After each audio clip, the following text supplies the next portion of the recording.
Good morning, everybody. Or good evening, I should say.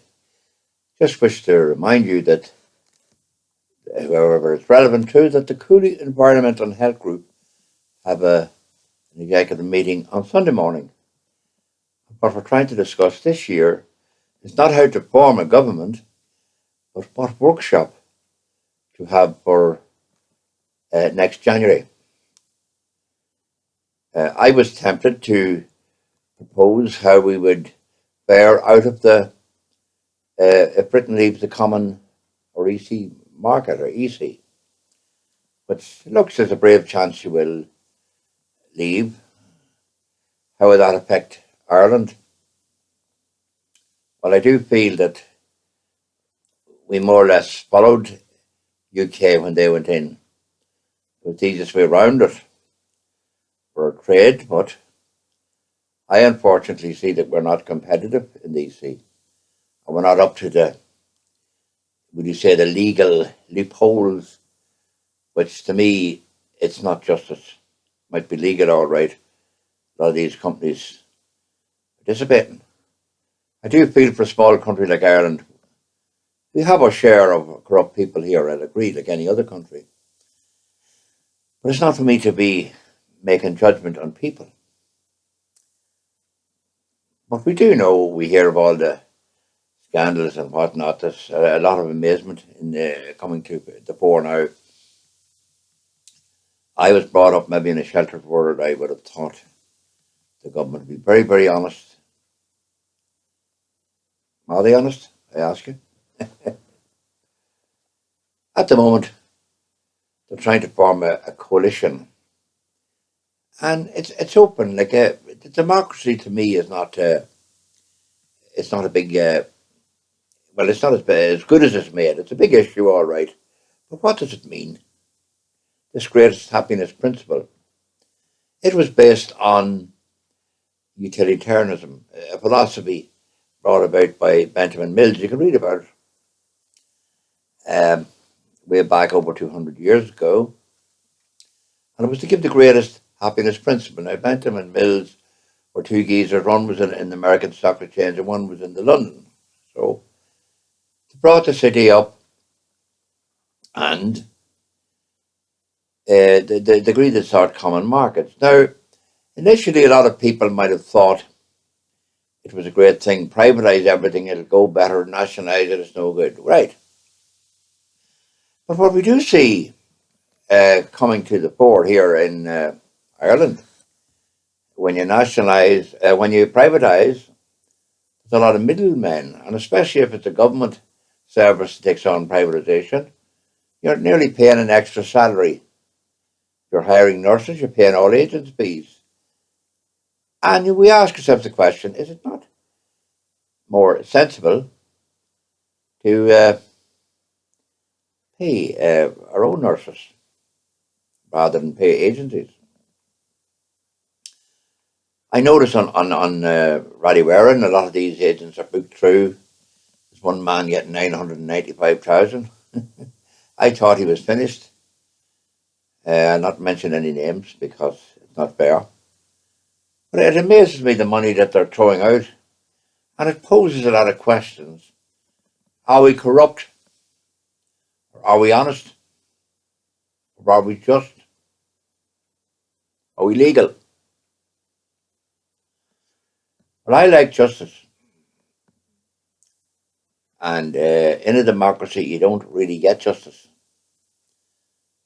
We need to study this and bring it all out for other people, not just have me saying this.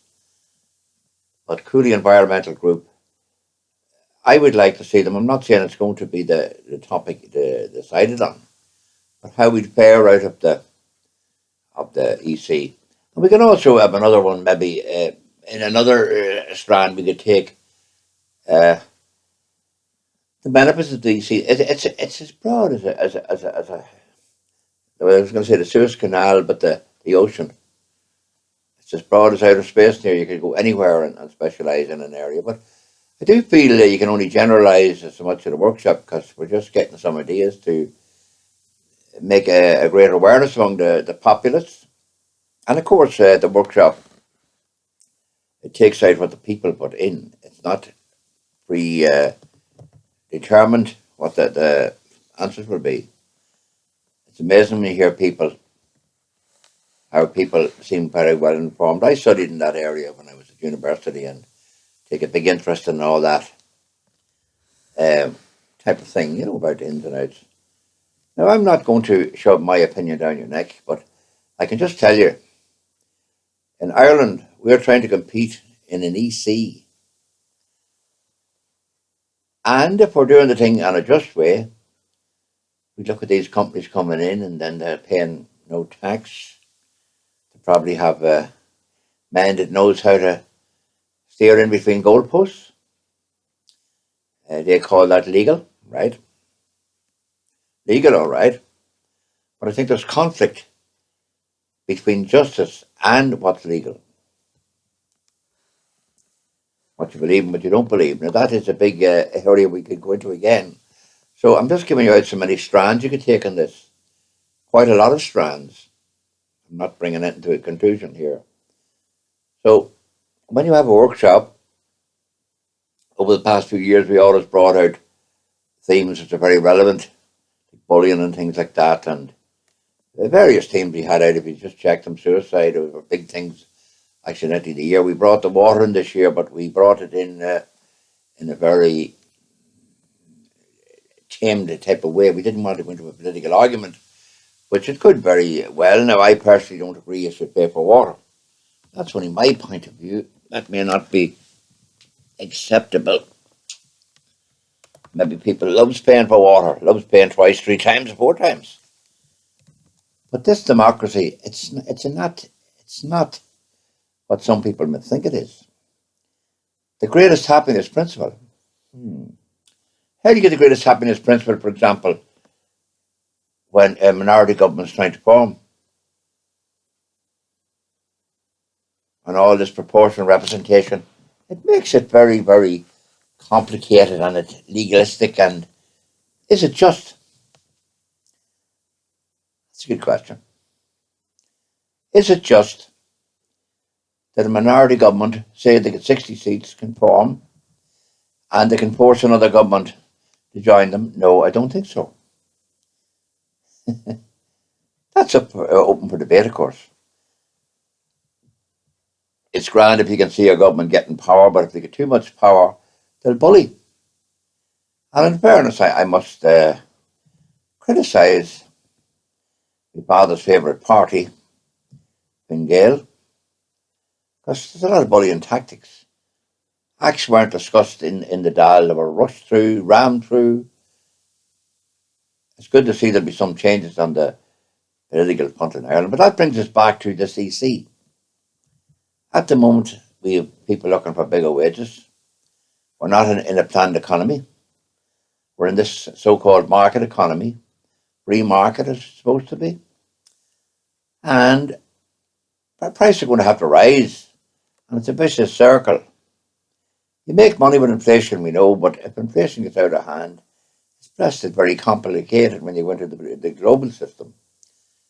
Because if we raise the prices here, our products are going to be more expensive. Stands to sense. So what you need to do is cut down, take for example in small businesses, paying excessive rates, excessive rents, and it's all linked up to costs on people that own property. Too many regulations possibly. Some of the regulations of course could be seen as good. Better housing, better standards, but it can massively get a bit overboard.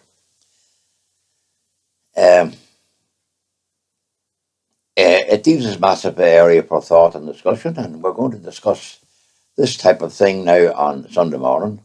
I hope it doesn't get as diverse as I'm bringing it out, but we'll come to some heading or arrangement for the Cooley Environmental Health Group, of which I'm Secretary and Post Press Relations Officer. So let's hope that something good comes out of it and helpful for the masses. So with that, I think I will say I've said enough. And God bless you all. We'll let you keep you posted on the report go to the Cooley Environmental Health website and you'll see the report of the meeting next week, which will be www.cooleyehg.org. God bless you all, and hope you don't get overexcited. Bye.